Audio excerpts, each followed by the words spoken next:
23 de dezembro de 1948, 3 da manhã, e 7 homens estão sendo acordados em suas celas na prisão de Sugamo, em Tóquio. Eles sabem exatamente o que está acontecendo porque foram informados horas antes. Hoje é o dia de suas execuções. Estes não são criminosos comuns. São generais, primeiros ministros, arquitetos de uma das guerras mais brutais da história humana. Hideki Tojo, o homem que liderou o Japão durante a maior parte da Segunda Guerra Mundial, está entre eles. Em poucas horas, todos os 7 estarão mortos, enforcados em segredo, suas cinzas jogadas no oceano para que ninguém possa construir santuários em sua memória. Mas para entender como chegamos a este momento, para compreender por que estes homens específicos estão caminhando para a forca enquanto outros igualmente culpados escaparam, precisamos voltar 3 anos, para agosto de 1945, quando tudo começou a desmoronar. O Japão estava morrendo. Não metaforicamente, literalmente morrendo. Cidades inteiras haviam sido transformadas em cinzas pelos bombardeios incendiários americanos. Hiroshima e Nagasaki tinham sido vaporizadas por armas atômicas. A marinha japonesa estava no fundo do oceano. O exército estava espalhado por toda a Ásia, isolado, sem suprimentos, sem esperança. Milhões de civis japoneses estavam famintos. A economia havia entrado em colapso. E então, em 15 de agosto de 1945, aconteceu algo sem precedentes na história japonesa de 2.600 anos. O imperador Hirohito falou diretamente ao povo japonês através do rádio pela primeira vez. Sua voz era aguda, nervosa, quase inaudível através da estática, e ele disse as palavras que ninguém jamais esperou ouvir. O Japão havia se rendido. Para milhões de japoneses comuns, essa notícia trouxe um alívio esmagador. A guerra havia acabado, os bombardeios parariam, talvez houvesse uma chance de sobreviver. Mas para a elite militar e política que havia conduzido o Japão à guerra, para os generais e almirantes e ministros que haviam ordenado invasões brutais por toda a Ásia, essa rendição significava algo completamente diferente. Significava que agora eles teriam que responder pelo que fizeram. E eles sabiam exatamente o que haviam feito. Sabiam sobre os massacres na China. Sabiam sobre os campos de prisioneiros onde homens eram trabalhados até a morte. Sabiam sobre as experiências médicas horríveis realizadas em civis. Sabiam sobre as mulheres de conforto forçadas à escravidão sexual. Sabiam sobre tudo. E agora, os aliados estavam vindo. Então começou uma corrida frenética para destruir evidências. Em escritórios do governo por todo o Tóquio, funcionários queimavam documentos dia e noite. Arquivos inteiros desapareceram em chamas. Ordens de execução, relatórios de massacres, registros de atrocidades, tudo jogado no fogo. Alguns oficiais de alto escalão simplesmente desapareceram, fugindo para o interior do Japão ou tentando esconder-se entre a população civil. Outros tomaram uma decisão diferente. No dia da rendição, o general Korechika Anami, ministro da guerra, cometeu seppuku, o suicídio ritual japonês. Ele se ajoelhou, pegou uma espada curta e abriu seu próprio abdômen. Levou horas para morrer. Ele não estava sozinho. Por todo o Japão e nos territórios ocupados, oficiais militares estavam escolhendo a morte em vez de enfrentar a justiça aliada. Alguns atiravam em si mesmos. Outros usavam espadas. Alguns tomavam veneno. Era uma onda de suicídios impulsionada não por honra, mas por medo do que estava por vir. E eles tinham razão em ter medo. Em 30 de agosto, apenas 15 dias após a rendição, as primeiras tropas americanas desembarcaram no Japão. Elas esperavam resistência, esperavam emboscadas, ataques suicidas, guerrilha urbana. Mas não encontraram nada disso. O povo japonês, exausto pela guerra, simplesmente aceitou a ocupação. As crianças até acenavam para os soldados americanos. Isso surpreendeu completamente os aliados, mas também facilitou tremendamente o que viria a seguir. O general Douglas MacArthur assumiu o controle como comandante supremo das forças aliadas. Ele tinha 3 objetivos principais. Primeiro, reconstruir o Japão fisicamente. Segundo, democratizar completamente o país, eliminando o militarismo que havia levado à guerra. Terceiro, e talvez mais importante, julgar os responsáveis pela agressão japonesa e pelas atrocidades cometidas. MacArthur não estava interessado em vingança indiscriminada. Ele entendia que executar todos os líderes japoneses criaria mártires e possivelmente desestabilizaria o país. Mas também sabia que crimes massivos haviam sido cometidos e alguém precisava pagar. A questão era quem e como. A resposta veio na forma do Tribunal Militar Internacional para o Extremo Oriente, criado em 1946. Era essencialmente a versão asiática dos julgamentos de Nuremberg que estavam acontecendo na Europa.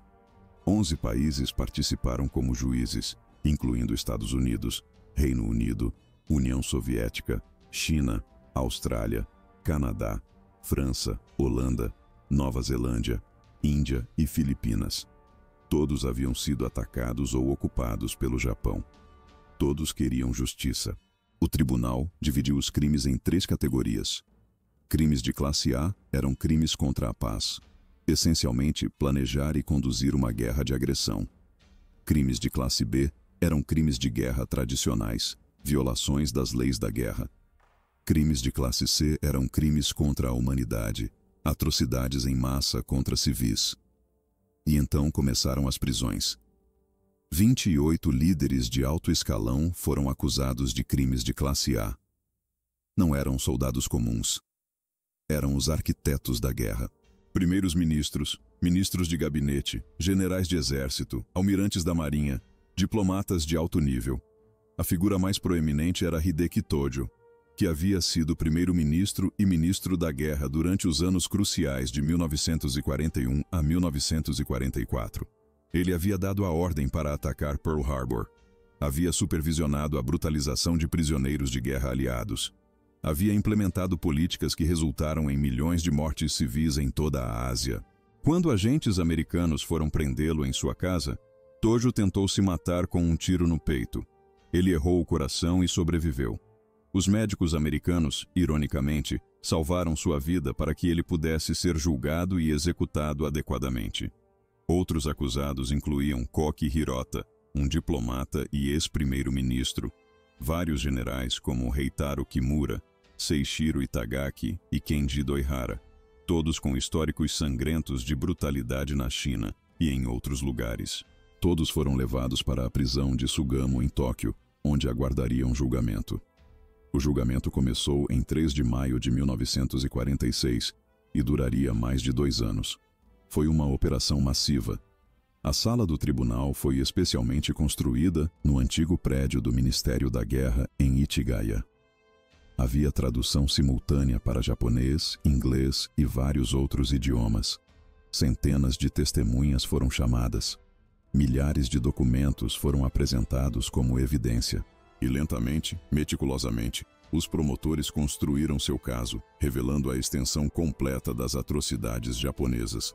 Eles apresentaram evidências do massacre de Nanjing, onde soldados japoneses assassinaram entre 200 e 300 mil civis chineses em 6 semanas de violência selvagem. Havia fotografias de decapitações, relatos de estupros em massa, testemunhos de sobreviventes que descreviam bebês sendo jogados no ar e empalados em baionetas. Documentaram a Batalha de Manila, onde tropas japonesas massacraram cerca de 100 mil civis filipinos quando a cidade foi libertada pelos americanos. Mostraram evidências de prisioneiros de guerra aliados sendo usados como trabalho escravo, morrendo aos milhares construindo a ferrovia Burma-Tailândia. Revelaram as experiências médicas da Unidade 731, onde médicos japoneses realizaram vivissecções sem anestesia em prisioneiros vivos, testaram armas biológicas em aldeias civis, congelaram membros de pessoas para estudar hipotermia.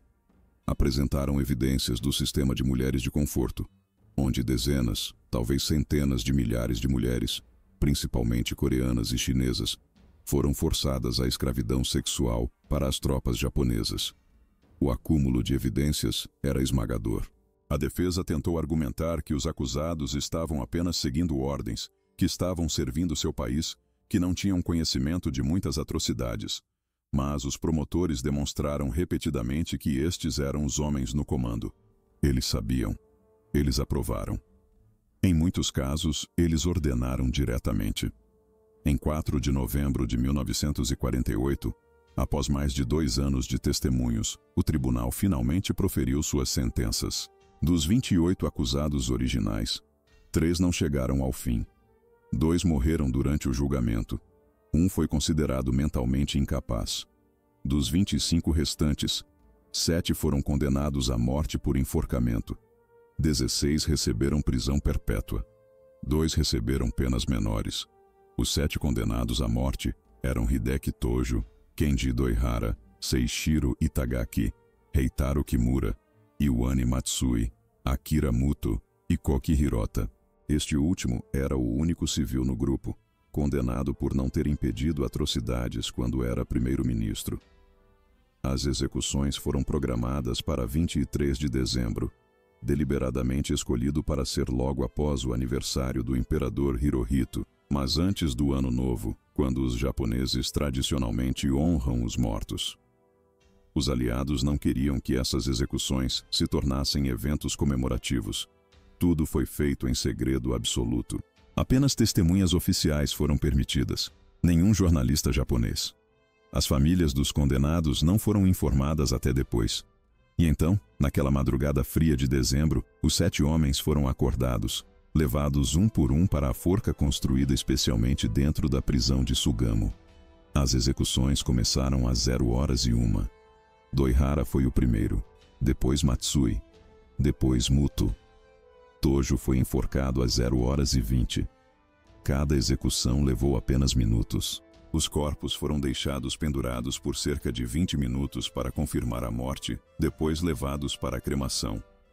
E aqui está um detalhe crucial que revela quanto os aliados temiam criar mártires. As cinzas dos 7 homens executados foram misturadas e jogadas no Oceano Pacífico de um avião. Nenhum túmulo, nenhum local de sepultamento, nenhum lugar onde nacionalistas japoneses pudessem construir santuários ou realizar cerimônias. Eles simplesmente desapareceram. Mas o Tribunal de Tóquio foi apenas parte da história. Por toda a Ásia, outros julgamentos estavam acontecendo em países que haviam sofrido sob ocupação japonesa. Nas Filipinas, o general Yamashita, conhecido como o Tigre da Malásia, foi julgado e enforcado por atrocidades cometidas em Manila. Na China, tribunais julgaram oficiais responsáveis pelo massacre de Nanjing. Em Singapura, oficiais foram julgados por crimes relacionados à construção da Ferrovia da Morte. Na Austrália, houve julgamentos de atrocidades cometidas contra prisioneiros em Papua Nova Guiné. Estimativas sugerem que cerca de 5.700 japoneses foram julgados nesses tribunais regionais. Quase 1.000 foram executados. Milhares mais receberam penas de prisão. Foi um acerto de contas massivo, mas ainda assim incompleto. Muitos criminosos de guerra escaparam completamente da justiça. Alguns fugiram e nunca foram encontrados. Outros foram protegidos porque tinham informações valiosas sobre a União Soviética ou conhecimento científico que os americanos queriam. A Guerra Fria estava começando e prioridades estavam mudando. E então há a questão mais controversa de todas. Por que o imperador Hirohito nunca foi julgado? Ele era o comandante supremo das Forças Armadas japonesas. A guerra foi travada em seu nome. Soldados japoneses morreram gritando Banzai, que significa longa vida ao imperador. Ele assinou as declarações de guerra. Ele aprovou estratégias militares. Como ele escapou da justiça quando seus subordinados foram enforcados? A resposta é puramente pragmática. MacArthur e os líderes aliados decidiram que julgar o imperador desestabilizaria completamente o Japão. Hirohito era visto como uma figura divina por muitos japoneses. Executá-lo poderia provocar uma rebelião massiva, tornando a ocupação impossível. Então fizeram um acordo. Hirohito manteria seu trono, mas seria reduzido a uma figura puramente simbólica, sem poder político real. Ele até fez uma declaração pública renunciando sua divindade. O Japão adotou uma nova constituição democrática, onde o imperador era apenas um símbolo do Estado, não um governante. Esta decisão permanece controversa até hoje. Países que sofreram sob ocupação japonesa, especialmente China e Coreia, nunca aceitaram completamente que Hirohito escapou ileso. Eles veem isso como justiça incompleta, como os aliados sacrificando princípios morais por conveniência política. E talvez estejam certos. A história ficou ainda mais complicada nos anos seguintes. Em 1952, o Japão recuperou sua soberania quando a ocupação aliada terminou oficialmente. E quase imediatamente, começou pressão política dentro do Japão para libertar os criminosos de guerra que ainda estavam presos. As razões eram várias. Alguns argumentavam por compaixão que os presos eram velhos e doentes. Outros viam isso como questão de soberania nacional, que o Japão deveria decidir o destino de seus próprios cidadãos. Mas havia também um elemento de negação histórica.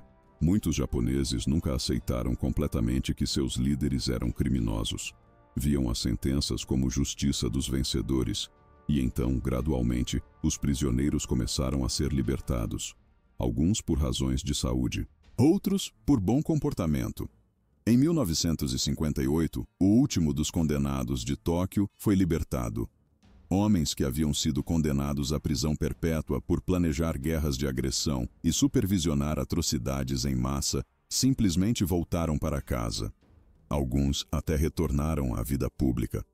Nobusuke Kishi, que havia sido preso como suspeito de crimes de guerra de classe A, mas nunca julgado, tornou-se primeiro-ministro do Japão em 1957. Imagine isso, um homem que supervisionou o trabalho escravo na Manchúria, que foi considerado criminoso de guerra, liderando o país apenas 12 anos após o fim da guerra. Isso só foi possível porque as prioridades americanas mudaram. A Guerra Fria estava esquentando. Os Estados Unidos precisavam do Japão como aliado contra a União Soviética e a China comunista. Então, crimes de guerra foram discretamente esquecidos em favor de alianças estratégicas. E aqui chegamos ao legado complicado de tudo isso. O Japão moderno é uma democracia pacífica. Não invadiu ninguém desde 1945. Tem uma das taxas de criminalidade mais baixas do mundo. É um aliado crucial dos Estados Unidos. Por muitas medidas, a reconstrução do pós-guerra foi um sucesso tremendo. Mas a memória histórica permanece profundamente controversa. Livros escolares japoneses frequentemente minimizam ou omitem atrocidades cometidas durante a guerra. Políticos visitam o Santuário Yasukuni, onde criminosos de guerra de classe A são homenageados junto com outros mortos de guerra japoneses. Isso provoca protestos furiosos da China, Coreia e outros países que sofreram sob ocupação japonesa. Não é que o Japão negue completamente sua história de guerra. Existem museus, memoriais, organizações dedicadas a educar sobre os horrores da guerra. Muitos japoneses, especialmente gerações mais jovens, reconhecem e lamentam o que aconteceu. Mas também há uma corrente significativa de negação e revisionismo. Uma relutância em confrontar completamente o que o Japão imperial fez. E isso mantém feridas abertas décadas depois. Então, o que devemos fazer com essa história? Como entendemos esses julgamentos agora, 75 anos depois? Por um lado, eles representaram um esforço genuíno de responsabilizar líderes por crimes massivos. Pela primeira vez na história, líderes nacionais foram julgados por planejar guerras de agressão. Isso estabeleceu precedentes importantes que influenciaram tribunais posteriores para a ex-Jugoslávia, Ruanda e outros. Mas os julgamentos também foram profundamente imperfeitos. Foram justiça dos vencedores. Nenhum aliado foi julgado por bombardeios de cidades civis, embora Dresden, Tóquio, Hiroshima e Nagasaki tenham sido devastadas. As decisões sobre quem julgar foram influenciadas por política tanto quanto por justiça. A libertação precoce dos condenados minou as próprias sentenças. E a questão do imperador nunca foi adequadamente resolvida. Talvez a lição final seja esta: justiça, após atrocidades em massa, é sempre complicada, sempre incompleta, sempre moldada tanto por considerações pragmáticas quanto por princípios morais. Mas isso não significa que não devemos tentar. Aqueles 7 homens enforcados na madrugada de dezembro eram genuinamente responsáveis por crimes horríveis. Suas execuções não trouxeram de volta os mortos ou curaram os sobreviventes, mas estabeleceram um precedente que planejar guerras de agressão e ordenar atrocidades tem consequências. E talvez isso seja suficiente.